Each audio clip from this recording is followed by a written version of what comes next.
Hello friends, आप सभी देशवासियों को हमारे channel trends India by Subhash R Kumar पर स्वागत है। बहुमुखी प्रतिभा के धनी रविंद्रनाथ टैगोर को गुरुदेव के नाम से भी जाना जाता है।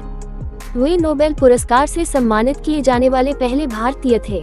ये तो सब जानते होंगे कि टैगोर ने भारत और बांग्लादेश का राष्ट्रगान लिखा था, लेकिन कम ही लोगों को पता होगा कि श्रीलंका के राष्ट्रगान का एक हिस्सा भी टैगोर की कविता से प्रेरित है। रविंद्रनाथ टैगोर का जन्म 7 मई 1861 को जोरासांको में एक बंगाली परिवार में हुआ था।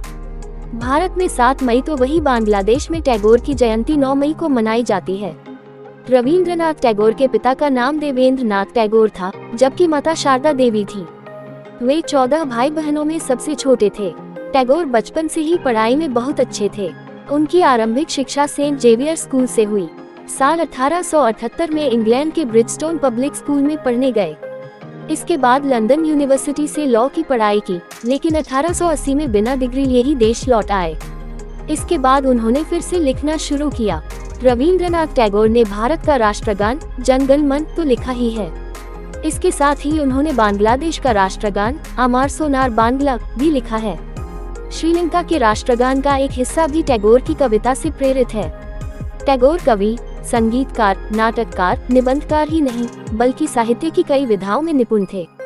टैगोर बचपन से ही कहानियां और कविताएं लिखते थे। वे महज 8 साल के थे जब उन्होंने अपनी पहली कविता लिखी थी।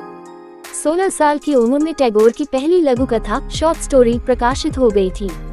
टैगोर ने 1901 में पश्चिम बंगाल के ग्रामीण क्षेत्र में शांति निकेतन स्थित एक प्रायोगिक विद्यालय की शुरुआत की। इस स्कूल में उन्होंने भारत और पश्चिमी परंपराओं को मिलाने की कोशिश की। 1921 में यह विद्यालय विश्व भारती विश्वविद्यालय बन गया।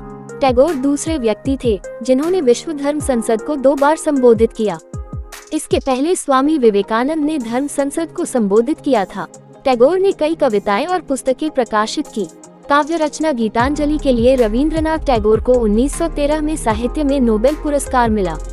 वे ये पुरस्कार जीतने वाले पहले गैर यूरोपीय व्यक्ति थे।